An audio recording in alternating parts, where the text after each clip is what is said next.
Hello. We're ending off this section with video 4, scanning with Nessus. Okay, so I'm not going to be saying a lot of stuff, well, not on slides in anyways. So just fire up your Kali and your Windows machine and let's go and scan it. Now the Nessus does look much better than the other one, but both of them is equally awesome. This is what Nessus will look like if you go into it for the first time. We want to do a basic network scan to see what vulnerabilities it picks up on the network. So you're going to select basic scan, and from here, you're going to give it a name. Now remember, just like the lecture I gave you in OpenVAS, it is crucial to give a proper name. Yes, I know you guys want to be funky, but really, if your scans are going to get really big, it is going to become very difficult to know exactly which scan you are dealing with, which server has got what vulnerability, and where these servers are. If I look at the company where I work, right, we've got quite a few branches, and when I'm talking about a few branches, I'm talking about quite a listing of branches, and we've got RODCs and domain controllers and what. All the different servers, different applications running on different servers. Now, if I had a funky name on there and I picked up a critical vulnerability on one of those servers, it is not going to be very easy to find that server. So please, be careful on your naming convention that you use within your scans. For me, I am just going to call this the financial department scan, and that is the IP address for the server that I want to scan. You can also have a listing of all the servers separated by something like that in a file, a notepad file, and just upload them over here. We've only got the one server, so I'm just going to stick with an IP address.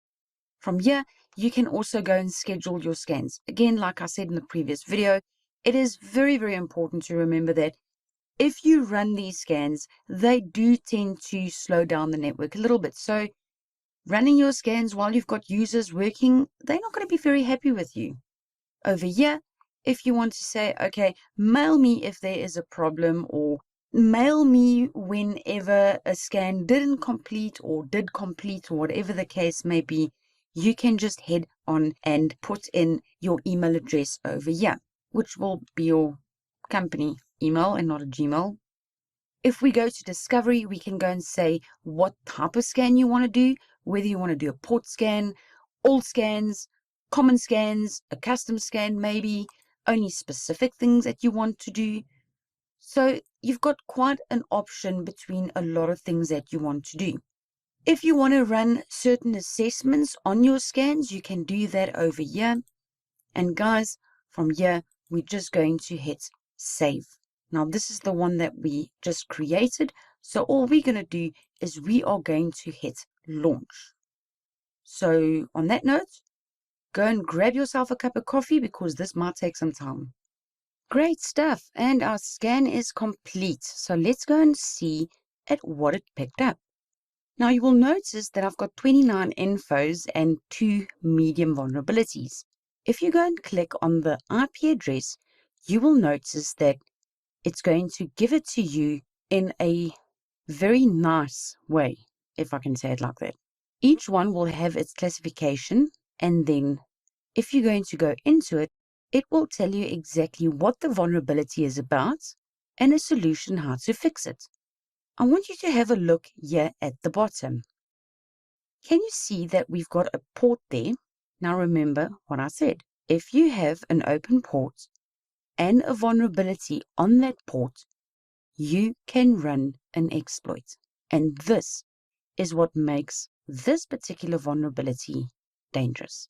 It's not a stop, drop, and roll, but it is still something that you would want to go and fix.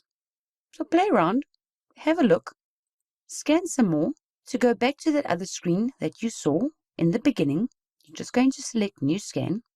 Go and play around with these things. Remember, you are using a virtual machine. If at any point in time you do something that you were not supposed to do, the only thing that you're going to do is click on Machine and reset.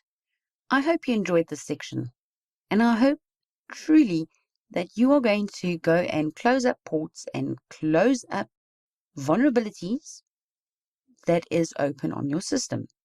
It might just save you. Join me back when we're going to start with section 4 and we're going to play around with exploitation tools. Bye.